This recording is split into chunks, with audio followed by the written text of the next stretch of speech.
الحمد لله وكفى وسلام على عباده الذين اصطفى اما بعد.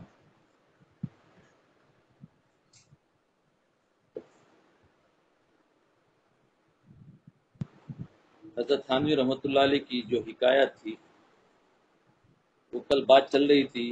کل لاسٹ جو پڑھی گئی تھی وہ گرو اور چیلا. ہاں، گرو اور چیلا.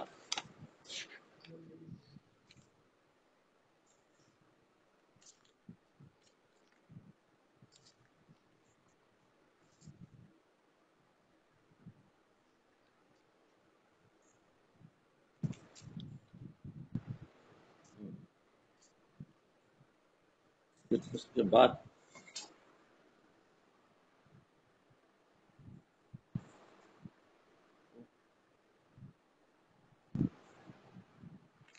پھر ایک جاہل عابد کی حکایت پڑھی گئی تھی. ایک جاہل عابد تھا، جاہل تھا اور عابد بھی تھا. لوگ اس کو بزرگ سمجھتے تھے.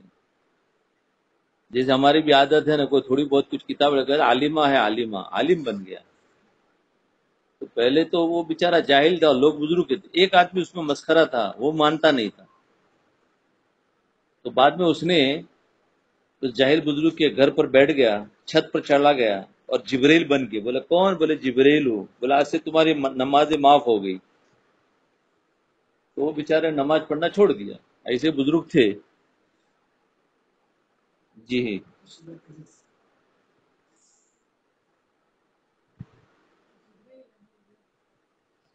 ایک انگریز کا واقعہ سنیے. ایک انگریز سے انہی کی درخواست پر میری ملاقات ہوئی. حضرت تھانوی فرماتے ہیں میری ایک انگریز سے ملاقات ہوئی تھی. انہوں نے سنا تھا کہ میں نے ایک تفسیر لکھی ہے. پوچھا آپ نے قرآن شریف کی تفسیر لکھی ہے؟ وہ انگریز پوچھ رہا حضرت تھانوی سے. شریف بھی کہا، قرآن شریف. تو میں نے کہا ہاں. کہا آپ کو کتنا روپیہ ملا؟ دیکھا انگریز کیا پوچھ رہا ہے، کتنا روپیہ ملا. کیوں کہ آج کل لوگ بیچارے جن کا ذہن پیسہ ہی کمانا ہوتا ہے تو وہ یہی سمجھتے ہیں کتنا روپیہ ملا. تو میں نے کہا ایک پیسہ بھی نہیں ملا. پھر کیا فائدہ ہوا اس کتاب کے لکھنے سے؟ دیکھو ہمارے لیے عبرت ہے کہ لوگ کتاب کو لکھنا، کتاب کو بیچنا، کتاب کو وہ سارا کا سارا پیسہ کمانا. پیسہ کمانا نہ ہو، دین پھیلانا ہو. تو انہوں نے کہا ہمیں کچھ بھی نہیں ملا. تو پھر کیا فائدہ؟ تو میں نے کہا مجھ کو دو قسم کے فائدے ہوئے، ایک دنیا کا اور ایک آخرت کا. دنیا کا فائدہ تو یہ ہے کہ قوم کے ہاتھ میں ان کے کام کی ایک کتاب آ گئی جس کا دیکھنا ان کے لیے موجب خوشی ہوگی، اور اس کو دیکھ کر میں خوش ہو گیا. یہ تو دنیا کا فائدہ ہوا کہ لوگوں کے ہاتھ میں کام کی کتاب پہنچ گئی. ہاں. اور آخرت کا فائدہ کیا ہوا؟ جس کو خوشندی حکام کہتے ہیں، اس کام سے سب حکام کے حاکم یعنی احکم الحاکم ان کی خوشنی کی امید ہے. آخرت کا فائدہ یہ ہوا کہ اللہ تعالیٰ خوش ہو گئے. بس احکم الحاکمین خوش ہو گیا کہ اللہ خوش ہو گیا، یعنی خدا تعالیٰ کی خوشندی. اس بات سے اس پر بڑا اثر ہوا، اس بات کی اس نے بڑی قدر کی. دیکھیے جو دنیا طلبی میں امام ہے یعنی انگریز، ان کا مقصد کیا ہے؟ ہمیشہ دنیا حاصل کرنا. ان کے نزدیک اچھی بات کی پھر بھی قدر ہے، اور جو ان کے مقلد ہے، ان کو ماننے والے، ان کے نزدیک قرآن کا پڑھنا طوطے کی طرح رٹنا اور فضول افسوس. یعنی مسلمان جو ہے جو ان کی تقلید کرتے ہیں، ان کے نزدیک قرآن کا پڑھنا بولے فضول ہے. افسوس، لوگوں نے دین کو بہت دور پھینک دیا ہے. دین کا فائدہ تو فائدے کے افراد میں سے ہی نہیں رہا. غیر قوموں کو دیکھیے کہ ان کو اپنے مذہب کی کتنی قدر ہے، وہ مذہب کے لیے کتنی کوشش کر رہے ہیں حالانکہ وہ باطل ہے.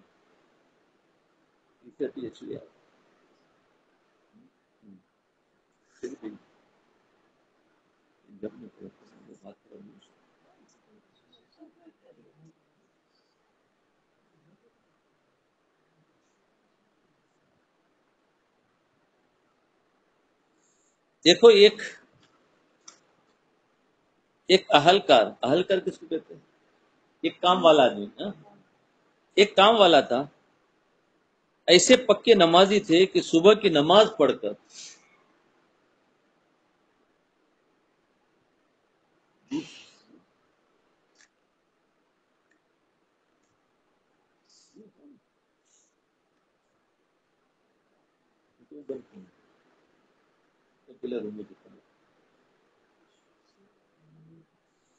ایک کام والا تھا، ایسے پکے نمازی تھے اور نماز والا بھی تھا وہ، کہ صبح کی نماز پڑھ کر اشراق تک مصلی پر بیٹھے رہتے تھے اور کسی سے بولتے بھی نہ تھے، سمجھے؟ مصلی پر بیٹھے رہتے تھے، کسی سے بولتے بھی نہ تھے، کیونکہ پیر صاحب نے وظیفے میں بولنے کو منع کر دیا تھا۔ پیر صاحب نے وظیفے میں بولنے کو منع کر دیا تھا۔ بولنے چڑھا ہوا۔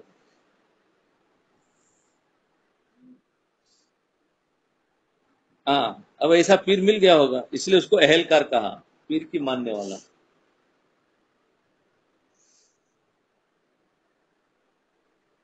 یا اللہ، انا للہ راجعون۔ کیا کر رہے تم لوگ؟ ڈسٹرب کرتے ہو؟ کیوں کر رہے ہو؟ اچھا، وہ وظیفے میں بولنے کو منع کر دیا تھا۔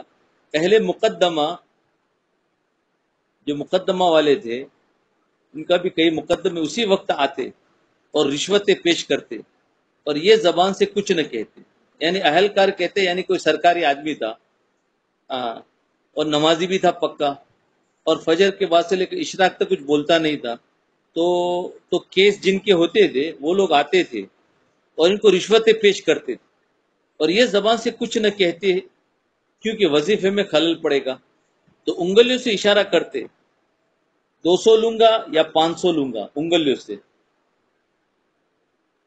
یوں، تو وہ ان کا وظیفہ بھی چالو رہتا اور انگلیوں سے سارا پیسہ بھی چلتا۔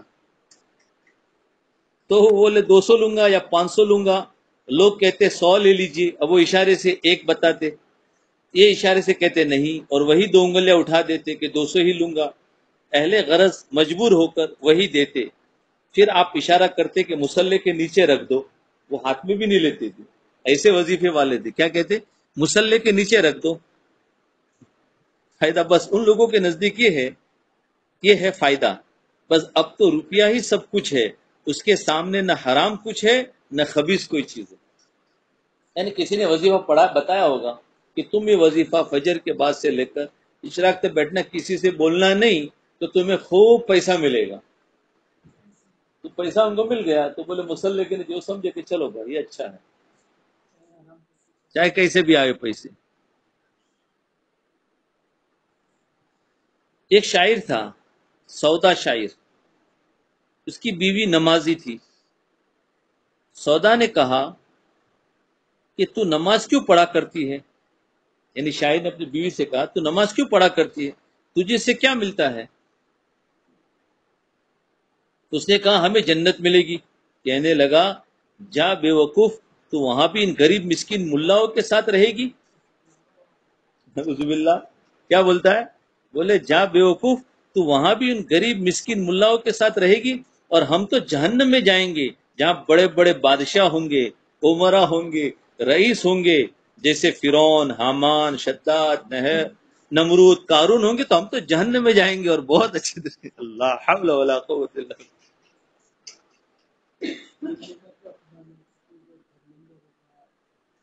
اب بتاؤ اس مسخرے نے شاید یہ سمجھا، اب بیچارہ وہ بیچارہ دین سے دور ہوگا، وہ سمجھا کہ مسکین لوگ جنت میں جائیں گے اور ہم تو بڑے بڑے لوگوں کے ساتھ میں رہیں گے جو جہنم میں جائیں گے، تو اس نے سوچا ہوگا کہ بولے اس کو کیا پتا جنت کیا ہے اور جہنم کیا ہے، تو وہ بیچارہ مسکین وہ سمجھا کہ مساکین جنت میں جا کر بھی مساکین ہی رہیں گے اور یہ بادشاہ دوزخ میں بھی بادشاہ ہی رہیں گے، حالانکہ مساکین جنت میں بادشاہی کریں گے اور سلاطین بادشاہ دوزخ میں بنگی چماروں سے بھی زیادہ ذلیل اور خوار ہوں گے۔ جی، ایسے ایسے دیکھو عجیب عجیب قصے ہوتے ہیں۔ اللہ اللہ، میدان حشر میں ایک نیکی کی تلاش۔ ایک روایت میں کہ ایک شخص ہوگا جس کی نیکیاں اور برائیاں برابر ہوگی، حکم ہوگا رہائی چاہتے ہو یعنی اگر جہنم سے چھٹکارا چاہتے ہو تو جس طرح سے ہو سکے نیکیوں کا پلہ بھاری کرو، ایک نیکی لے آؤ۔ اب ایک نیکی بھی اور ہو تو پلہ بھاری ہو سکتا ہے۔ وہ بیچارہ اہل محشر سے اپنے جاننے والوں سے اور اعزا اور اقارب سے اور جس سے بھی ہو سکے گا سوال کرے گا، لیکن کہیں سے بھی سوائے نفی کے جواب نہ ملے گا۔ ہر ایک کہے گا کہ بھائی میرا حساب ابھی باقی، کیونکہ ہر شخص کو اپنی اپنی پڑی ہوگی۔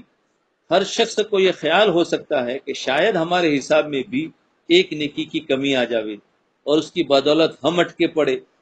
غرض کوئی نہیں دے گا، ایک نیکی بھی نہیں دے گا۔ دیکھا دنیا میں جتنے بھی اور جن کو راضی کرنے کے لیے ہم شریعت کو توڑ دیتے ہیں، خدا کو ناراض کر دیتے ہیں، وہی لوگ کل قیامت کے دن ایک نیکی تو کیا دیں گے، وہ ہمیں ہماری طرف دیکھنا بھی پسند نہیں کریں۔ لیکن ایک شخص ایسا ہوگا کہ جس کے پاس برائیاں ہی برائیاں ہوگی اور نیکی صرف ایک ہوگی۔ وہ کہے گا کہ بھائی جب تو اتنی نیکیاں کر کے صرف ایک نیکی کی کمی کی وجہ سے جنت میں نہ جا سکا، روک دیا گیا، تو میرے پاس تو بجوز ایک نیکی کے سب برائیاں ہی ہے، تو میں تو دوزخ میں یقیناً ہی جاؤں گا۔ اب وہ کہنے لگا میں تو دوزخ میں ہی جانے والا ہوں، ایک ہی نیکی ہے، کیونکہ ایک نیکی میری اتنی برائیوں کا کہاں مقابلہ کرے گی، لہٰذا مجھے تو بیکار ہی ہے، لے تو ہی لے جا میری نیکی، میرا نہ صحیح تو تیرا ہی تو کام بن جائے گا۔ بس دیکھو کتنا بڑا سخی ہوگا اس زمانے میں، اس وقت میں تو بس اس ایک نیکی سے حسنات کا غلبہ ہو جائے گا۔ اب رحمت الہی دیکھی کہ اس شخص کو بلایا جائے گا جس نے یہ نیکی دی تھی، اور اسی سے سوال ہوگا کہ تم نے اپنی نیکی دوسروں کو کیوں دے دی، اب تمہارے پاس تو بجز گناہوں کے کچھ بھی نہ رہا۔ وہ کہے گا الہی میں نے یہ دیکھ کر کہ ایک شخص کے پاس ہزاروں نیکیاں تھی مگر ایک کی کمی ہے، وہ جنت میں نہ جا سکا، یہ سمجھ لیا کہ میرے پاس تو ایک ہی نیکی ہے، قانون کے موافق میری مغفرت نہیں ہو سکتی، اس لیے میں نے دوسرے کو اپنی نیکی دے دی کہ وہ تو بخش دیا جائے۔ حکم ہوگا ہم نے تجھ کو بھی بخشا اور اس کو قانون سے اور تجھ کو فضل سے بخشا، تو نے اس شخص پر رحم کیا، ہم نے تجھ پر رحم کیا، نیکی کی قدر وہاں ہوگی۔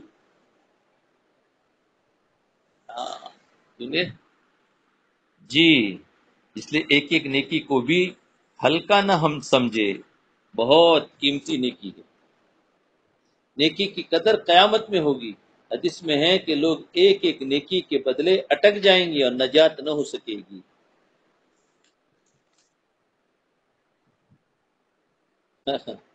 ایک مؤذن کا قصہ ہے، ایک قصہ مشہور ہے۔ ایک مؤذن کے پاس محلے کا ایک لونڈا یعنی ایک لڑکا، محلے کا ایک لڑکا مٹی کی رکابی میں، مٹی کے پہلے برتن ہوتے تھے تو مٹی کی پلیٹ میں کھیر لایا۔ کس کے پاس؟ مؤذن کے پاس ایک محلے کا لڑکا مٹی کی پلیٹ میں کھیر لایا۔ مؤذن بڑا خوش ہوا اور کہا شاباش شاباش، آج تو کیا تمہاری یہاں کوئی تقریب تھی، جو تم کھیر لائے ہیں، کوئی خوشی ہوگی، تم کھیر لائے۔ تو لڑکے نے کہا کیا کھیر کھانی؟ تو لڑکے نے کہا بھائی تقریب تو نہ تھی، کیا کہا؟ وہ سمجھا کہ کوئی خوشی کی چیز ہوگی تو آج میرے کو تو کھیر ملی ہے، تو اس نے کہا کوئی تقریب تو نہ تھی، ہاں اماں نے کھیر پکائی تھی، اس میں کتا منہ ڈال گیا، تو اماں نے کہا کہ پھینکنے سے اچھا ہے کہ مؤذن کو دیا، کہ پھینکنے سے اچھا ہے کہ مؤذن کو دیا۔ اللہ اکبر، دیا تو رزق ہے، پیٹ میں پڑ جائے گا۔ تو یہ سن کر مؤذن صاحب کو بہت غصہ آیا اور انہوں نے وہ رکابی اٹھا کر پھینک دی۔ ان کو غصہ آیا، رکابی اٹھا کر پھینک دی اور کھیر بھی گر گئی اور رکابی بھی ٹوٹ گئی، کیونکہ وہ تو مٹی کی تھی، پلیٹ ٹوٹ گئی۔ تو لڑکا رونے لگا، تو اس پر مؤذن صاحب کو اور بھی غصہ آیا اور کہا اوبے تو کتے کے آگے کی کھیر لایا اور اوپر سے روتا ہے، کس نے مارا ہے؟ میں نے تو نہیں مارا. کہا اماں مارے گی کہ پیالہ اور وہ جو پلیٹ تم نے توڑ دی. کیوں؟ کہ وہ پلیٹ جو ہے وہ ہمارے بھیا یعنی ہمارے بھائی کے پاخانہ اٹھانے کی تھی.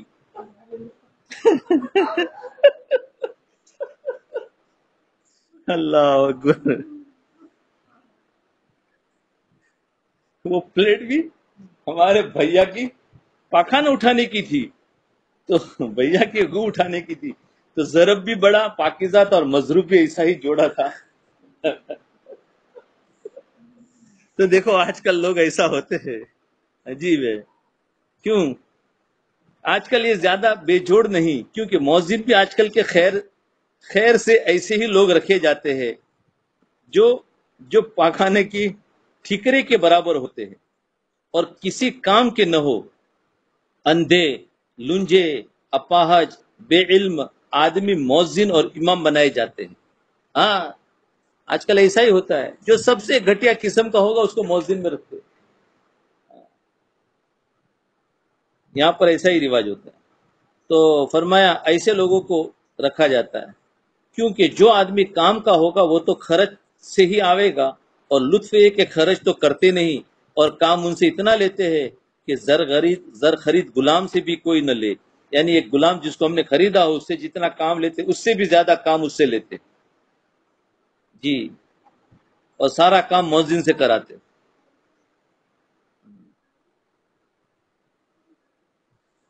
ایک قصہ ہے ننچیران شکاری. مولانا رحمت اللہ علیہ نے مثنوی میں نخچیران کا ایک قصہ لکھا ہے کہ ایک جنگل میں بہت سے جانور رہتے تھے.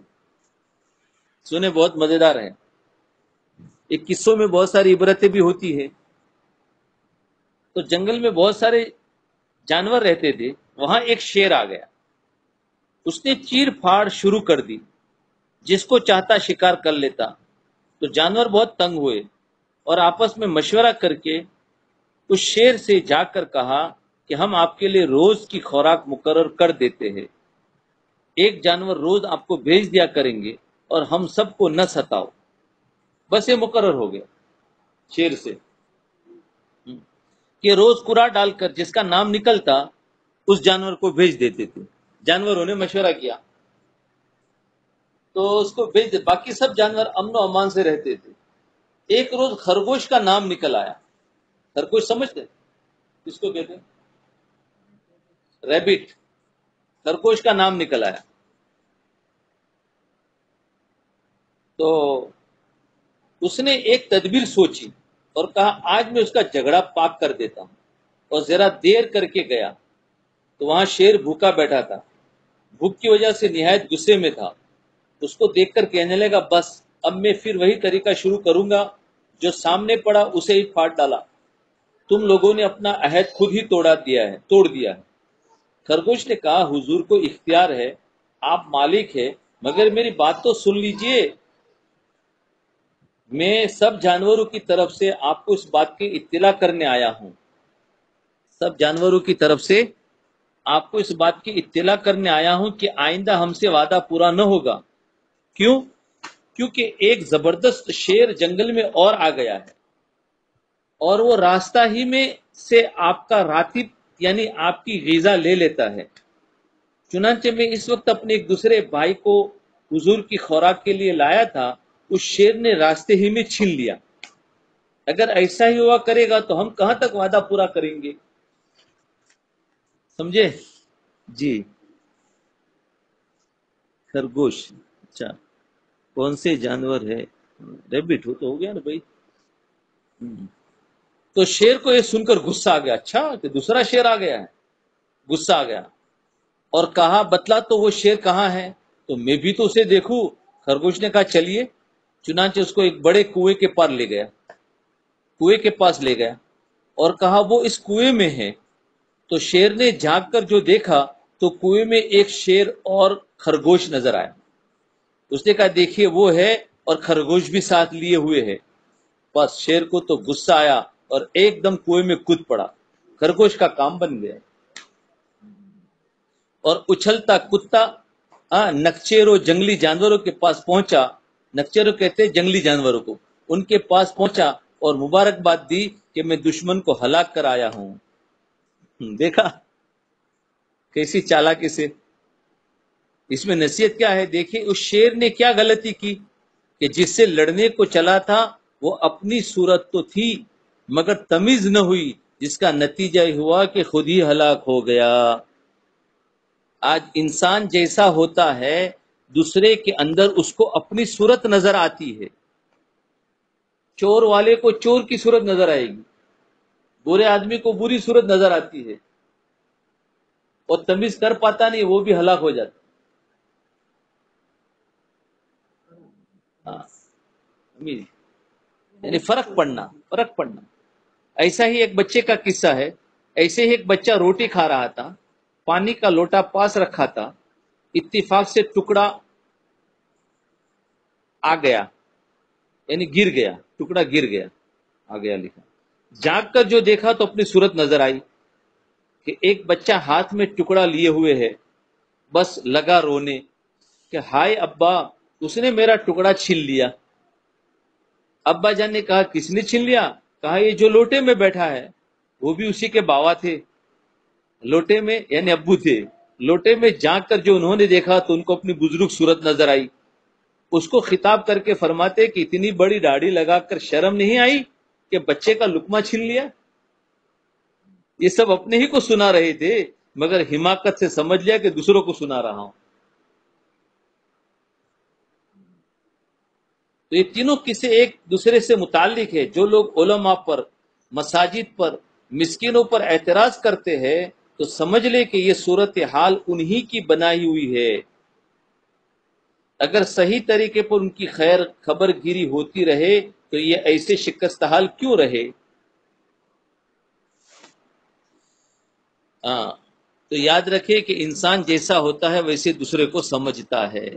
اس میں یہ بھی ایک نصیحت ہے. ایک ہاتھی کا قصہ ہے. اکبر بادشاہ نے ایک مرتبہ بھانڈوں کو انعام میں ہاتھی دیا. بھانڈوں کو ایک قوم ہے، اس کو 2-4 دن تو انہوں نے کھلایا، ان کو ہاتھی انعام میں دیا. بھانڈو ایک قوم ہے تو اس قوم کو انعام میں ہاتھی دیا، تو ان لوگوں نے اس ہاتھی کو تو 2-4 دن کھلایا ہے، میں نئی نئی چیز تھی، مگر ہاتھی کو کہاں تک کھلاتے. بس انہوں نے یہ کیا کہ اس کے گلے میں ڈھول ڈال کر بازار میں چھوڑ دیا، کیونکہ ان کے پاس کھانے کی طاقت نہیں، اس کو کہاں سے کھلاتے. تو اس کے گلے میں کیا ڈالا؟ ایک گھنٹی ڈالی، بیل ڈالا اور بازار میں چھوڑ دیا. ڈول، ہاں ڈھول ڈالا، ڈھول یعنی وہی بجنے والی چیز. ڈھول ڈال کر اس ہاتھی نے بازار میں بہت فساد مچایا، یہاں تک کہ بادشاہ کو خبر پہنچی. بادشاہ نے ان کو بلایا اور پوچھا کہ یہ کیا حرکت ہے؟ انہوں نے کہا ہم غریب لوگ ہیں، ہاتھی کے کھلانے کو کہاں سے لاتے، اور پیشہ ہے، دھندا ہمارا مانگنا کھانا ہے، ہم نے اسے بھی کہہ دیا کہ تو بھی مانگ اور کھا لے. تو بادشاہ بہت وہ ہو گیا، یعنی یعنی یعنی شرمندہ ہو گیا اور اس کی خوراک اپنے ہاں سے مقرر کر لی. وہ تو خوش کہ میں نے ہاتھی نام میں دیا ہے، لیکن کس کو دیا ان کو کوئی قدر نہیں، کیونکہ وہ خود بیچار ان کے لیے بوجھ بن گیا. یعنی کسی آدمی کو کوئی چیز دی جائے تو ایسی دی جائے جس سے اس کو خوشی ہو اور جس کو وہ سنبھال بھی سکے. ایسا نہ ہو کہ اس کو کوئی قدر بھی نہ ہو اور پھر وہ سنبھال نہ پائے. ایک جاہل وائز کی حکایت. جاہل وائز بیان کرنے والا. ایک مولوی صاحب ایسے ہی نام کے لیے واز کا انا اعطیناک الکوثر کا ترجمہ کیا دیا ہم نے تجھ کو مثل کوثر کے. تو ایک صاحب نے ان سے پوچھا مثل کا ہے کہ معنی کہ ہے؟ کہنے لگا ایک کاف تشبیہ کا ہوتا ہے. سائل نے کہا وہ تو ایسے ہی موقع پر گول گول لکھا جاتا ہے. غنیمت مان گئے اور کہا مجھ کو معلوم نہ تھا، ان کی سمجھ میں آ گیا. یہ سب علمی ہے، سمجھ میں نہیں آئے گا، کچھ سمجھ میں ایک اور صاحب نے، ایک ایسے واعظ تھے جاہل، اس نے واعظ کہا تھا ذالکم خیر لکم ان کنتم تعلمون، یہ تمہارے لیے بہتر اگر تم علم رکھتے، کا ترجمہ کیا گیا تھا کہ تمہارے لیے بہتر ہے کہ جمعہ کی نماز کے وقت دکانوں کو تالا لگا کر مسجد میں آیا کرو. تعال کو تالا سمجھے، تعلمون تعلمون کی تعال ہے نا، تو کہا کہ دیکھو تمہارے لیے بہتر ہے تم دکان کو تالا لگا کر آیا کرو. تو تعال کو تالا سمجھے اور مون کو مند سمجھے، یعنی بند کرنے کے معنی. تعلمون، مون آیا نا مون، تو تعال کو تالا سمجھا ہے اور مون کو معنی بند سمجھا. یہ حالت ہے وائزوں کی. اور قوم کی حالت ہے کہ جو ممبر پر بیٹھ گیا، فرمایا وہ مولوی ہے. جو 2 کتاب پڑھ لیتا ہے اور پھر سب کو کہتے ہیں وہ مولوی. پھر وہ جو واز کرے اور پھر لے کے بیٹھ جاتے ہیں، ارے بھائی وہ مولوی ہے نہیں، اس کی باتوں میں تم کہاں لگ جاتے ہو. تو یہ آج کل جاہل لوگ ممبر پر بیٹھ جاتے ہیں اور واز کرتے ہیں، پھر اسی پر چلنا بھی شروع کر دیتے ہیں.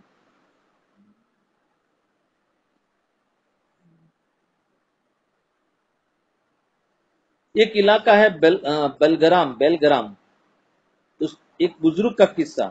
ایک بزرگ تھے، ان کو فاقہ تھا. ایک مرید کو آثار سے بات محسوس ہو گئی. ایک مرید کو پتہ چل گیا کہ شیخ کو فاقہ ہے، کہ شیخ کو آج فاقہ ہے.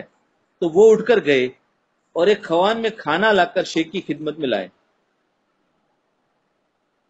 شیخ نے ان کے لینے سے عذر کر دیا. انہوں نے کہا حضرت یہ تو ہدیہ ہے اور بغیر سوال کے آیا ہے، اس کو قبول کر لینے میں کیا حرج ہے. شیخ صاحب نسبت بھی تھے، نرا مولوی ایسا نہیں کر سکتا. صاف کہہ دیا کہ بے شک یہ ہدیہ ہے اور خلوص سے بھی ہے، مگر اس وقت اس کو قبول کرنا سنت کے خلاف. تو جو چیز بغیر انتظار نفس کے تمہارے پاس آوے اس کو لے لو. اس وقت ہدیہ اشراء کے نفس کے بعد آیا ہے، اشراف ہے. کیونکہ جس وقت تم اٹھ کر چلے تھے میں اسی وقت سمجھ گیا تھا کہ کھانا لینے گئے ہو. اس وقت سے نفس کو اشتیاق اور انتظار لگا ہوا تھا، اور یہی اشراف نفس ہے. مرید بھی سمجھدار اور مخلص تھا، اس نے کچھ اصرار نہیں کیا. دیکھو بہت سارے مرید نہیں نہیں حضرت لے لو، حضرت لے لو. بھائی وہ بھی مرید سمجھدار تھا، تو اس نے کیا کیا، کچھ اصرار نہیں کیا، زبردستی نہیں کی، اور کھانے کا پورا دسترخوان لے کے چلا گیا، واپس لے گیا. اور شیخ کے حکم کے سامنے اور حدیث کے سامنے انہوں نے کوئی تعویل نہیں کی، اور خوان واپس لے گئے، حتیٰ کہ پیر صاحب کی نظر سے غائب ہو گیا. اور پیر صاحب سمجھے کہ اب کھانا لے کے چلا گیا، اور وہاں سے پھر تھوڑی دیر میں پھر لوٹ کر لے آئے اور سامنے رکھ دیا کہ حضرت اب تو لے لیجئے، کہ اب تو اشراف نفس جاتا رہا. شیخ نے مرید کو گلے سے لگایا اور ہدیہ قبول کر لیا. کہا کہ دیکھو اس کو کہتے ہیں حکمت. دیکھیے شریعت سے عقل کیسی درست ہو جاتی ہے. ہاں، اس کو کہتے ہیں حکمت. ایک اور سنو. ایک عربی مدرسے کے طالب علم سے ایک سائنسدان اسکول کے طالب علم نے پوچھا. عربی مدرسے کے طالب علم سے ایک سائنسدان اسکول کا طالب علم سے پوچھا بتاؤ آسمان میں کل کتنے ستارے ہیں. تو اب عربی مدرسے کا طالب علم جواب دیا کہ تم یہ بتاؤ کہ سمندر میں مچھلیاں کتنی ہیں. سمندر میں مچھلیاں کتنی ہیں. تو اس نے کہا یہ تو مجھے معلوم نہیں. تو کہا افسوس ہے کہ تم کو تو زمین کی چیزوں کا بھی پورا علم نہیں جس میں تم رہتے ہو، اور مجھ سے آسمان کی چیزوں کی تعداد پوچھتے ہو. بیچارے کو افسوس، یعنی اس کو اتنا گنہگار بنا دیا. کیا بولا دیکھو تو صحیح. کہا افسوس ہے تم زمین پر رہتے ہوئے بھی زمین کی چیزوں کا بھی پورا علم تمہارے پاس نہیں ہے، اور مجھ سے تو تم آسمانوں کی چیزوں کے بارے میں پوچھتے ہو جو تم سے ہزاروں کوس دور ہے. بلا میں اس کو کیسے بتا سکتا. بس وہ تو چپ ہی تو رہ گیا. دیکھیے ان دونوں میں کون زیادہ عقل مند تھا. اب بھائی بتاؤ کون عقل مند تھا. پتا نہیں ابھی ان کا یہاں کون سا عقل مند ہوگا. وہ تو کہیں گے انگریزی والا. بتاؤ نا بھائی کون عقل مند تھا اس میں سے. فائدہ عقل اور تجربہ دو الگ الگ چیزیں، دونوں کو ایک سمجھنا غلطی ہے.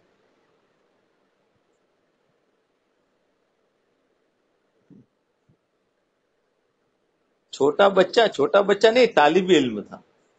عربی مدرسے کا طالب علم اور ایک اسکول کا تھا. ہاں. امام احمد بن حنبل کا واقعہ. حضرت امام احمد بن حنبل نے اللہ تعالیٰ کو خواب میں دیکھا. عرض کیا کوئی عمل ایسا ارشاد ہو جس سے آپ کا خاص قرب حاصل ہو؟ ارشاد ہوا تلاوت قرآن. انہوں نے عرض کیا سمجھ کر یا بلا سمجھے؟ ارشاد ہوا دونوں طرح سے.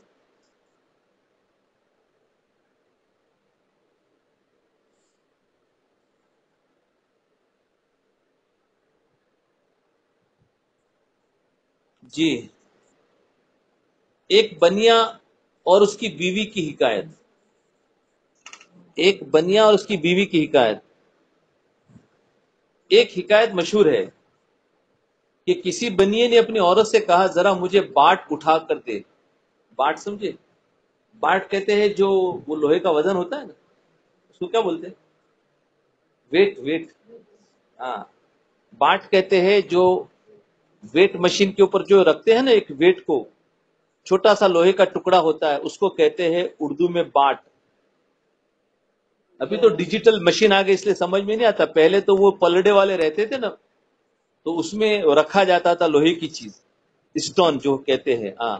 تو اس کو کہتے ہیں باٹ. تو فرمایا ذرا مجھے باٹ اٹھا کر دے. اس نے کہا اونھ مجلا کر، یعنی مجھ اتنا بھاری باٹ اٹھے گا، یعنی اتنا بھاری مجھ سے کیا؟ اس نے کہا. اس نے کیا کیا؟ اس نے کیا کہا؟ سنار سے کہہ کر ایک سل کے اوپر سونا منڈوایا. تو سنار سے اس نے کہا، جس نے منہ چڑھایا نا، تو سنار سے کہا کہ اس کے اوپر جو وہ باٹ تھا نا، جو اسٹون جو اس کا، فرمایا اس کے اوپر سونے کا ذرا چڑھا دے کور. سونے کا منڈوایا اور گھر میں لایا کہ لے بھی میں نے تیرے واسطے نئی قسم کا زیور گھڑوایا ہے. جیسے وہ زیور عورت کے سامنے آیا، عورت کے سامنے بے ساختہ گلے میں ڈال لیا. بے ساختہ گلے میں ڈال لیا. پھر تو بنیے نے اس کی خوب مرمت کی، پٹائی کی. کیا مردار، کل تو تجھ سے باٹ تک بھی نہ اٹھتا تھا، یا اب سیل کو گلے میں بلا تکلف ڈالے پھرنے لگی؟ سیل بھی ایک پتھر وزن دار تھی چیز.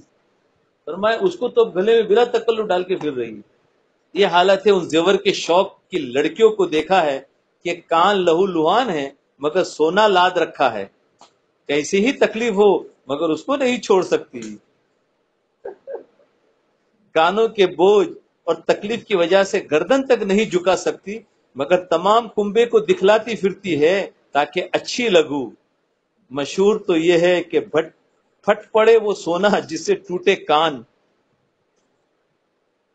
مگر ان کے نزدیک بھٹ وٹ کچھ نہیں پڑتا. ہندوستان میں زیور کا کچھ ایسا رواج ہے کہ لڑکیوں کا تمام بدن ابتدا سے جکڑ بند ہو جاتا ہے، مگر اس کو اپنے لیے بڑا فخر سمجھتی ہے.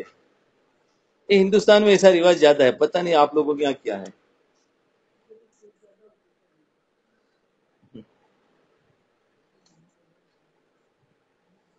جی چلو بس ابھی وقت تو ہو گیا، دوسرا کل پڑھیں گے. عجیب عجیب حکایت ہے. مراقبہ کر لے تھوڑی دیر، دعا کرا لے.